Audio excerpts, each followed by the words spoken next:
I am joined today with Jenn Steinhardt from Shen, Milsom, and Wilke, and I am thrilled to be spending a few minutes with her because I have been a huge fan of the things that she's up to, not only in AVIXA, where we have intersected professionally, but also I track her social posts and the things that she's doing in the world of AV and design. She's a CTS-D, so for those of you who don't know what that means, that's like really, really, really technically well-versed in all things AV technology related, but it's more than that. And I know that the work that Shen has done is just tremendous. So it's great to have you today, Jenn. Thanks for being here. Thank you, and glad to be here. Thank you very much. Yes, indeed, indeed, indeed. So I'd love for you to just take a minute and tell me, tell everybody here a little bit about yourself and a little bit about your background, how you got started in the AV world. Sure. My, my path into the AV world is a little unconventional. I started out in commercial. I worked as sales support. I branched out into working with our service department, rentals and staging, project coordination. And I then jumped over to the residential side, looking to just get more involvement in the residential community inside of things, just because there's such a parallel between the two and yet such a vast difference. Yeah. So I was really drawn to, what is that luxury residential market looking at? What are their needs? And then after a year in there, I jumped back to commercial AV with SM&W, doing a lot of commercial in the corporate, higher ed, and a little bit of healthcare as well. And that side of just outside of AV. I am very involved with the AVIXA Diversity Council. This year, I am the chair of the council, which is very exciting. Congratulations. And I'm a huge, thank you. And I'm a huge advocate for neurodiversity, which is something that I'm really drawn in, that both residential and corporate spaces. How are we supporting different minds, ways of working, and that kind of space planning side of things is very, very interesting to me. I love that. You are unique in the sense that you have that commercial, residential, commercial. And I love the passion in neurodiversity. We've talked to Kay, in this forum as well. And what got you interested in that, and how has that become a passion in your work?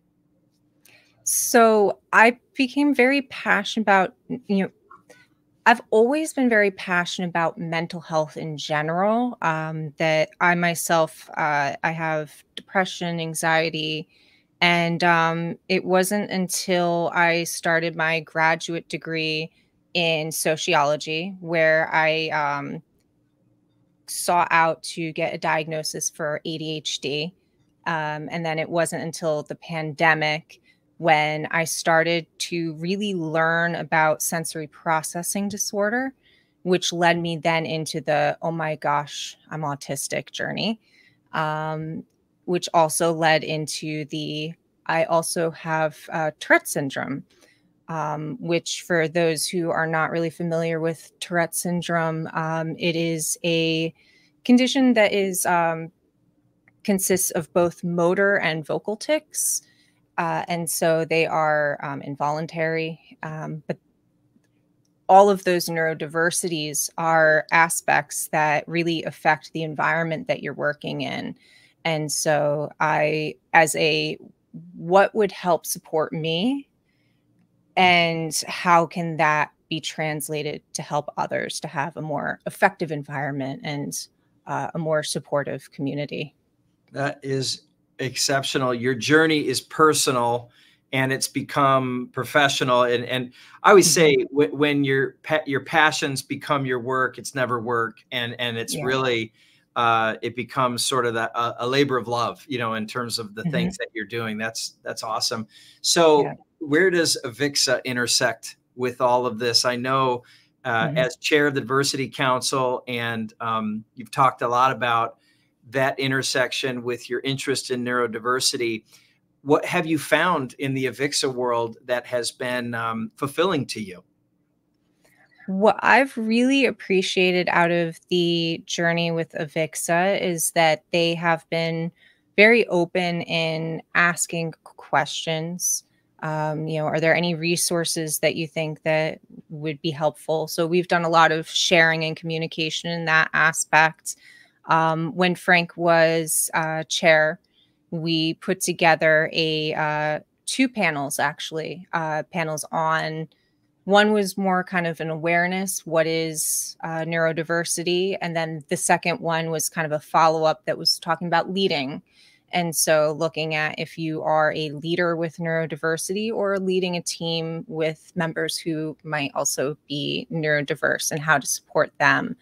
And so, I think that, and this year too at InfoComm, at the membership lounge, they're doing at 1 o'clock for an hour, quiet hour. So somewhere that you can go and just kind of decompress, because whether you're neurodiverse or not, InfoComm is a madhouse. How are they going to do a quiet hour at InfoComm? That's impossible.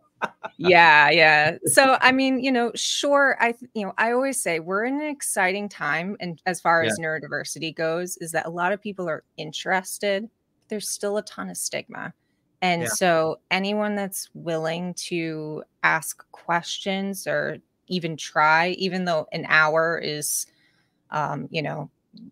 you need to decompress more than that.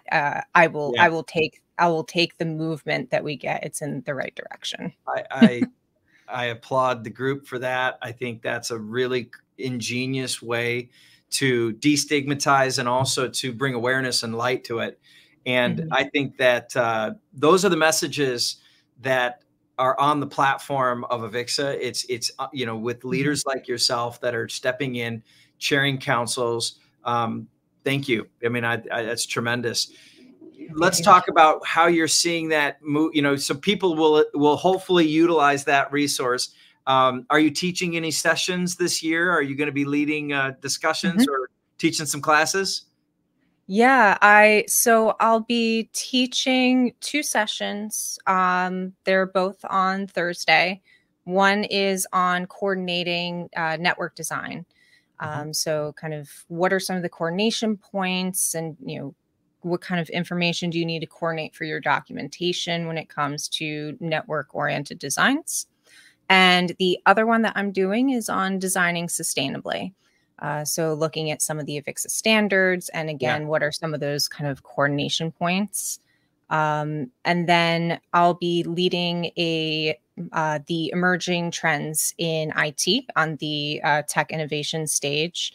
That will also be Thursday. So I'll be like the Flash on Thursday. But we got a fun one on Friday, which is a little bit more low key with the AVIXA Live stage, which is mental health in the workplace. And that's going to be a fun panel as well.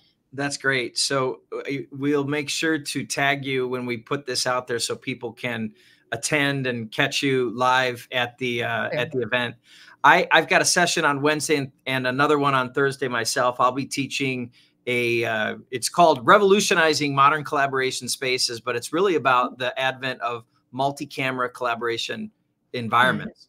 So, which is not new. Multi-camera has been around for some time, but multi-camera AI-driven algorithms are kind of presenting a new studio opportunity. And my second one that I'm talking about is the intersection of art and audio in boardrooms and high-impact spaces.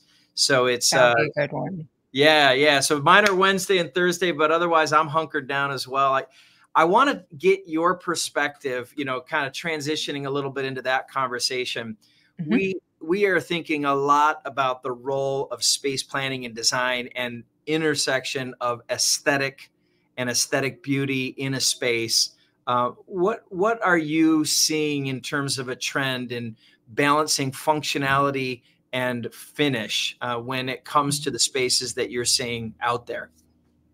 Yeah, particularly with continuing along the trend of multi-camera, I think that there's definitely a great opportunity for that blend of art and design, because particularly as being autistic myself, having faces just surrounding me in a conference room is very overwhelming. That's a lot of eyeballs. And particularly when you have a lot of divisible spaces, that having something that you can kind of hide the technology in a beautiful way when it's in a certain configuration. I think that that's a conversation that we're going to be having a lot. And we used to talk about, the convergence of AV and IT, and particularly with space planning, we're now talking about the convergence of AV and HR, and that space planning side of things is that people like to move around, or, they're collaborating in kind of new ways, or I should say the same ways they have been, but now we're looking at supporting technology to allow them to really do that. So there's a lot of stuff we're figuring out as well. I think anyone that says they know right now is misled. Let's go there a little bit deeper. AVHR is perfect. When we talk about becoming business relevant, it's ironic that in the AV world, we've really zeroed in early on the technical integration of things. And it's been a form and a function conversation. But when we're talking about AV and HR, or AV and sales, or AV and marketing, there are some obvious use cases, but the ones you're describing in the workplace, powered by initiatives like neurodiversity, like optimized space planning, those are important trends. And how is it affecting decision-making in your experience? I think that this decision-making side is where we're still kind of learning. Is there's a lot of push from the end user side, but for example, if looking at hearing assistance, that it's often a last thought, or it gets cut due to budget.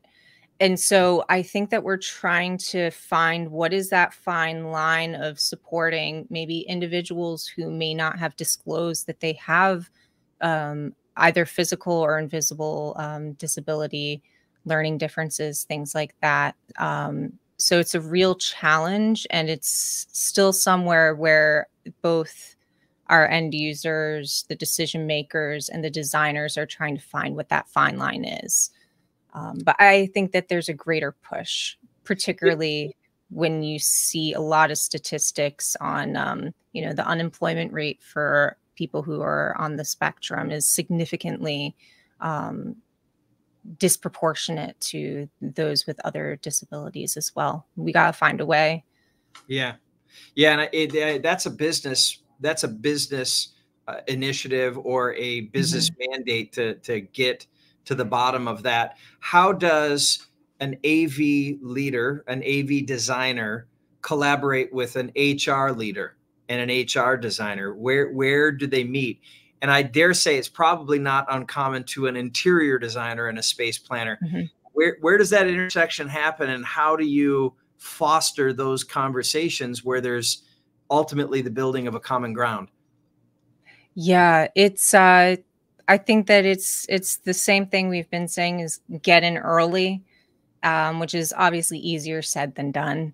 Having, maybe a conversation with the architect, having a conversation maybe with the, if there's a client rep on the project, or speaking directly with the end users, depending on how your contracts are all oriented, but getting those conversations in early and prompting questions. Maybe they don't even respond. Maybe it's not a priority at the moment, but they've thought about it.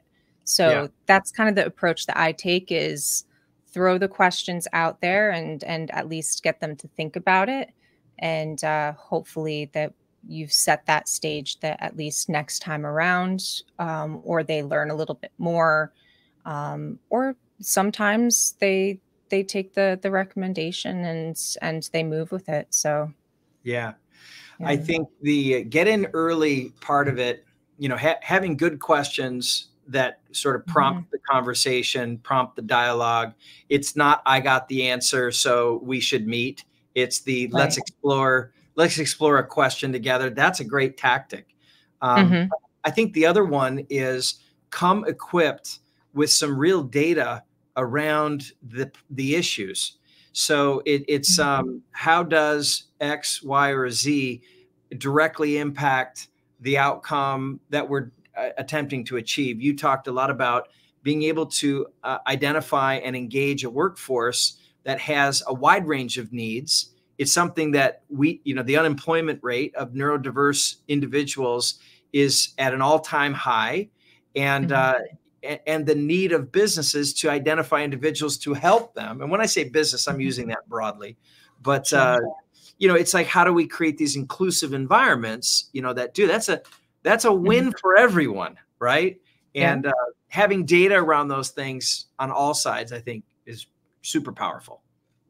Yeah. And I think that looking at kind of that intersection of design and art, kind of to what you guys do, particularly when it comes to sensory environments, I think that both a lot of the manufacturers are in that audio space and the display space have a lot of opportunities of making somewhere not look like a conference room, but look like somewhere that's sensory friendly, so that you can have either something that's because for me, I get overstimulated very easily. A lot of loud noises, lots of bright colors.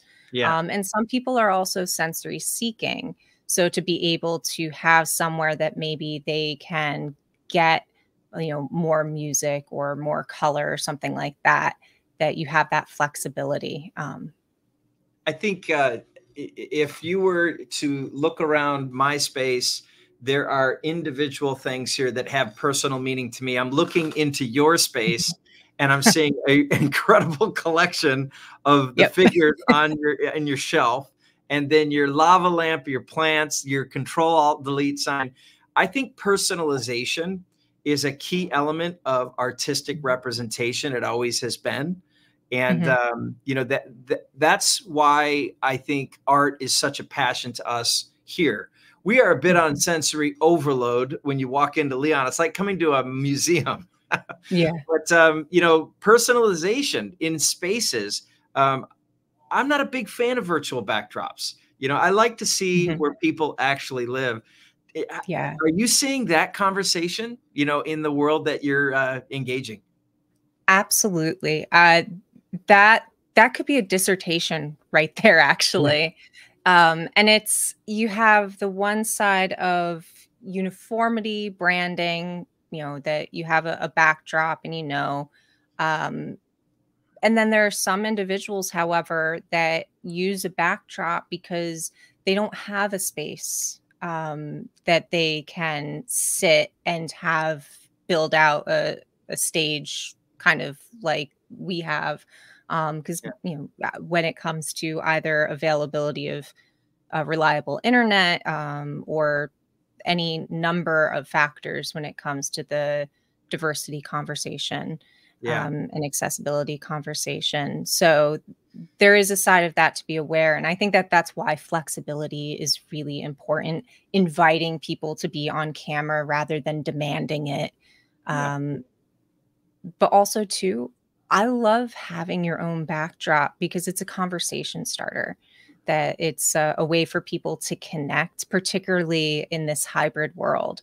Right? Like, oh, I love your speakers. That's amazing. Like, what do you listen to? If we're on a meeting and, you'd be like, oh, you're a giant Star Wars nerd. What's, so like that's great. That's how people connect, Oh, I love that. I love that. And I see you have a whiteboard and a curtain, and you have, so it's like functional. It's functional and it's personal.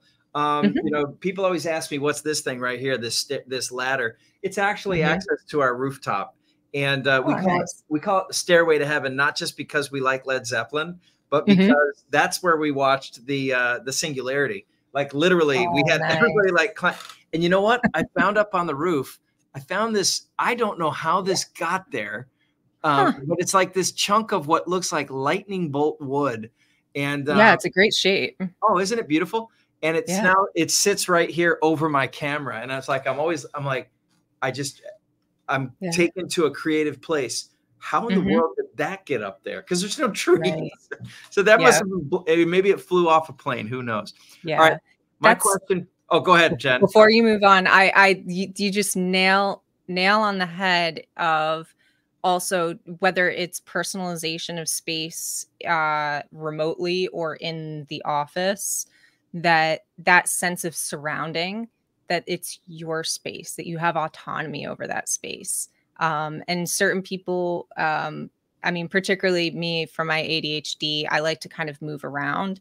So, you know, I might sit in one area of the office when I need to think and brainstorm and be creative. I might sit at the desk when I need to do heads down and focus on things. Or I might be even at home, I kind of move around a bit. And so talking about HR and space management, I thought that was a perfect example of just inspiration. Yeah. I love that. I love that. And Yeah. and at some point I got to get the names on the collections of the dolls. I recognize them, and it's such a perfect example of the things that objects of interest that we surround ourselves with. Okay. Last song that you added to your Spotify playlist was? Ooh. What was the last one that I added? I'm like an addict. I'm like, oh, I love that. Add it. I don't even remember what it was. So I would say technically it was an album. But Manchester Orchestra released their album Cope Live. And I've been kind of listening to that on repeat a lot. So I know it's kind of a cop-out. It's a whole album. Cope Live. No, it counts. It's the last ad. It's a generic. So my last ad came off of a Instagram reel, and I just learned it. It's Pieces of My Heart by Bombargo. It is like just like the snappiest fun tune. I've got the weirdest last 10 songs in my playlist. It's pretty eclectic to my list. I know. And I just came into U2's pop music. I was like, didn't even know they had released something. So that was really cool. It's really one of my favorite bands. Well, Jen, thank you so much. I'm looking forward to seeing you at InfoComm, and appreciate your time today. And we will see you, sounds like, Thursday and Friday in your sessions. And I'm sure you're going to be running around. If people want to connect with you, we're going to tag you in the post. And thanks again. Any last words before we go? Thank you so much for having me. If anyone wants to connect with me, I'm still on Twitter at NerdyGirlAV and very receptive on LinkedIn. So whether it's AV, neurodiversity, or otherwise, always happy to connect. Thank you. Thank you, Jen. I appreciate it. If you just hang with me for a second. And I don't want to get involved if you're thinking that she's good.